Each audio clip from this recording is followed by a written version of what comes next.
ये कहानी जंगल की है, जहाँ टुनटुनी नाम की चिड़िया अपने पति बंटी कबूतर के साथ अपना जीवन यापन कर रही थी। बंटी कबूतर अपना और अपनी पत्नी का गुजारा करने के लिए मजदूरी करता था। एक दिन की बात है, बंटी कबूतर तोताराम के यहाँ काम कर रहा था।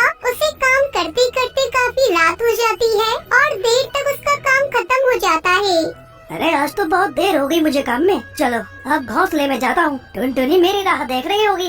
बंटी कबूतर रात के अंधेरे में वहाँ से उड़कर अपने जंगल की ओर आने लगता है। तभी रास्ते में उसे बहुत थकान हो जाती है, इसलिए वो एक पेड़ पर जाकर बैठ जाता है। अरे मैं तो बहुत थक गया हूँ। एक काम करता हूँ, कुछ समय के लिए इसी पेड़ पर आराम कर लेता हूँ। थोड़ी देर बाद जब अच्छा लगेगा तो फिर अपने जंगल चला जाऊँगा। बंटी कबूतर वहीं बैठकर आराम करने लगता है। तभी अचानक उसी पेड़ के नीचे एक झूला अपने आप ही गिर रहा था, जिसे देखकर बंटी कबूतर घबरा जाता है। तब तक आप लोग कमेंट में बताएं 9 - 0 कितने होते हैं। अरे ये क्या, ये झूला यहाँ कैसे? यहाँ तो कोई भी पक्षी दिखाई नहीं दे रहा। फिर ये झूला अपने आप कैसे हिल रहा है? हो सकता है हवा के कारण हिल रहा हो। चलो मैं भी इस झूले पर थोड़ी समय के लिए झूल लेता हूँ, थोड़ी थकान तो कम होगी। बंटी कबूतर बिना कुछ सोचे समझे उस झूले पर जाकर बैठ जाता है और वहाँ झूला झूलने लगता है। काफी समय झूला झूलने के बाद वहाँ एक अनजान भूती आवाज आती है। तेरी हिम्मत कैसे हुई कबूतर इस झूले पर बैठने की? अरे बाप रे बाप, ये आवाज कहाँ से आ रही है? तभी बंटी कबूतर के सामने एक भूतिया कौवा आता है, जिसे देखकर बंटी कबूतर के होश उड़ जाते हैं। अरे बाप रे, ये तो भूतिया कौवा है। तुमने मेरे झूले पर बैठकर बहुत बड़ी गलती कर दी। अब तो तुम गए। ये मेरा भूतिया झूला है। अब मैं तुझे मारकर तुझे भी भूतिया झूला बना दूंगा और तुझे ले जाकर किसी पेड़ से लटका दूंगा, ताकि जब भी कोई पक्षी झूला झूलेगा तो वो भी भूतिया झूले से गायब होकर मेरे पास आ जाएगा और फिर मैं उस पक्षी को मारकर उसका खून पी जाऊंगा। नहीं नहीं भूतिया कौवा, मुझे भूतिया झूला मत बनाना। मुझे क्षमा कर दो, मुझसे गलती हो गई। मुझे तुम्हारे झूले पर नहीं बैठना चाहिए था, मुझे क्षमा कर दो। नहीं, सजा तो तुम्हें मिलकर ही रहेगी। मैं तुम्हें भूतिया झूला जरूर बनाऊंगा। तभी वो भूतिया कौवा बंटी कबूतर को अपनी शक्ति से भूतिया झूला बना देता है।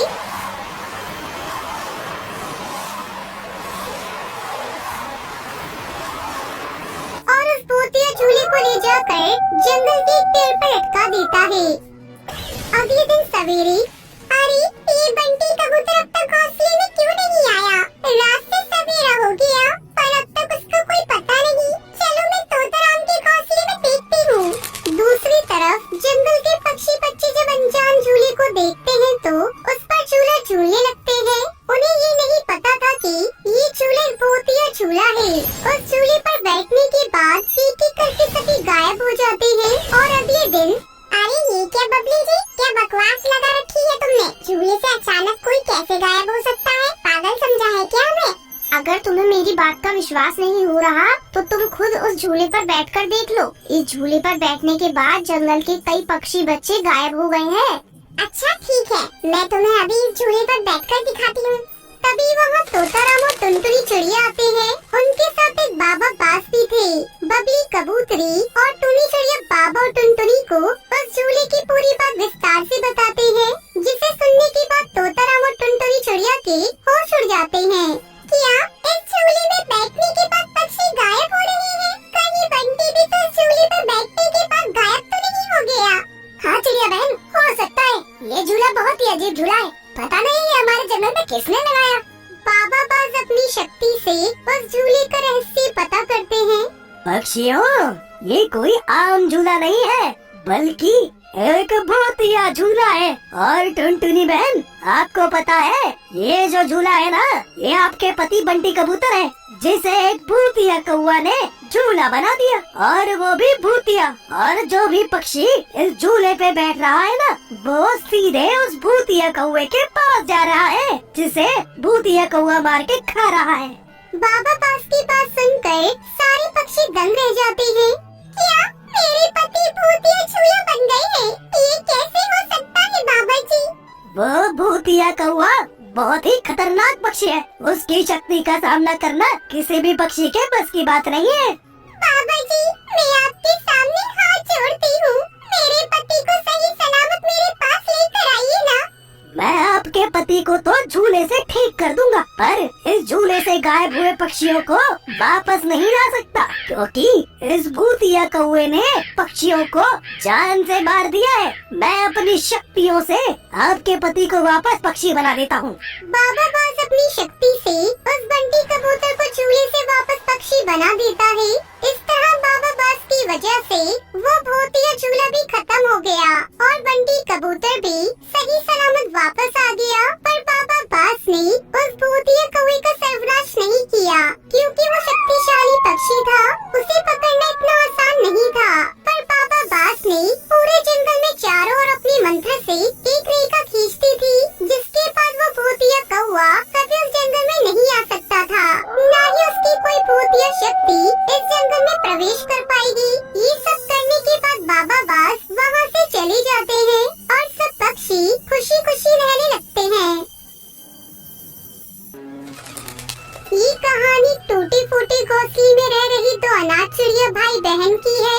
गोलू चिड़िया और टुनटुनी चिड़िया, वो दोनों भाई बहन कुछ दिन पहले ही अनाथ हुए थे। एक दुर्घटना के चलते टुनटुनी चिड़िया के माता पिता का निधन हो गया था। तब से दोनों भाई बहन अनाथ हो चुके थे। उनके संसार में कोई अपना कहने वाला नहीं था।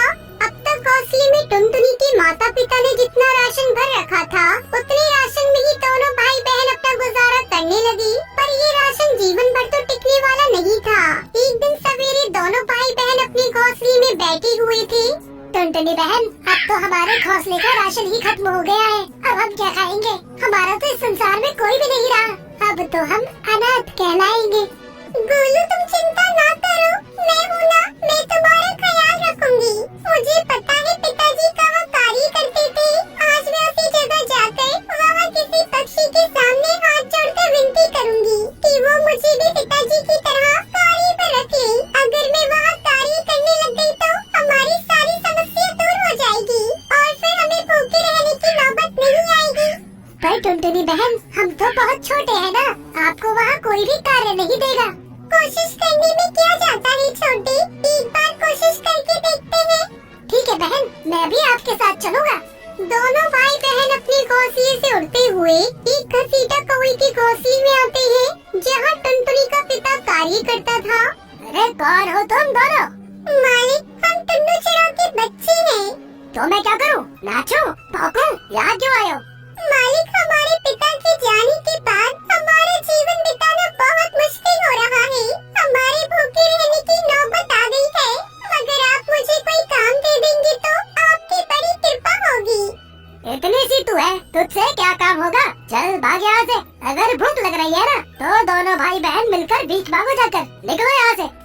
मालिक, ऐसा न कीजिए, हम बड़ी उम्मीद लेकर आपके पास आए हैं। हम अनाथ बच्चों की सहायता कीजिए। हमारे पिता ने आपके पास इतने समय तक कार्य किया है, हमारी कुछ तो सहायता कीजिए। तभी घसीटा को वो गुस्से में आकर गोलू चिड़िया को एक जोरदार थप्पड़ मारता है। चल निकल यहाँ से। अगर आज के बाद मेरे घोंसले के आसपास ही मंडराए ना, तुम दोनों की जान ले लूंगा। जान, निकलो यहाँ से। घसीटा को वो बड़ी ही बेरहमी से मारता हुआ गोलू टुनटुनी चिड़िया को अपने घोंसले से बाहर ले जाकर फेंक देता है। दोनों भाई बहन रोते रोते अपने घोंसले में आते हैं। जब वो अपने घोंसले की ओर देखते हैं तो वहाँ एक बिल्लू बिल्ला बैठा हुआ था। अरे आप कौन हैं और आप हमारे घोंसले में क्या कर रहे हैं?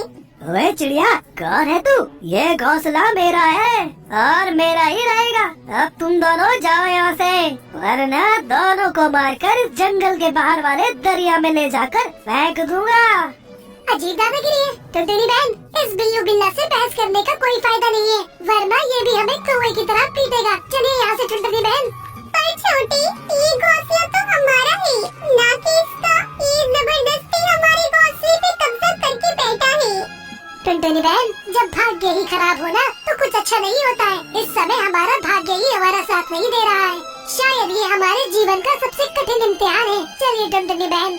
दोनों अनाथ भाई बहन रोते रोते वहाँ से उड़कर एक दरिया के पास आकर बैठ जाते हैं और रोने लगते हैं। टुनटुनी बहन,